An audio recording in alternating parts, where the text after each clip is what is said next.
അല്ലാഹുവേ ന്യൂ ഇയറിന്റെ പേരിൽ വീട് വിട്ടിറങ്ങി നാട് വിട്ടിറങ്ങി ബീച്ചുകളിലും കടലോര പ്രദേശങ്ങളിലും മദ്യവും മയക്കുമരുന്നും ലഹരിയുമായി കഴിയുന്ന അല്ലാഹുവേ ചെറുപ്പക്കാരുണ്ട് റബ്ബേ.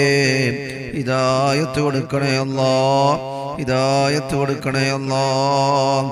പടച്ചവനെ, നിന്നെ ഭയമില്ലാതെ പേടിയില്ലാതെ ഹബീബായ തങ്ങളെക്കുറിച്ച് ഓർമ്മയില്ലാതെ ചിന്തയില്ലാതെ അല്ലാഹുവേ പടച്ചവനെ റബ്ബേ, ഒരു പുതിയ വർഷം വരുമ്പോഴും അല്ലാഹുവിന്റെ ജീവിതത്തിൽ ഒരായുസ്സും കൂടി കഴിയാൻ പോകുന്നു എന്നുള്ള ഒരു ബോധവുമില്ലാതെ ജീവിതത്തെ അടിച്ചു പൊളിക്കാൻ ആലോചിക്കുന്നവര്, ചിന്തിക്കുന്നവര്, ചെറുപ്പക്കാര്, യുവാക്കള്, യുവതികള്, വിപത്തായ തലമുറയെ തൊട്ട് നീ ഞങ്ങളുടെ അല്ലാഹുവേ ഞങ്ങളുടെ മക്കളെയും ഞങ്ങളുടെ കുടുംബങ്ങളെയും നീ സംരക്ഷിക്കണേ.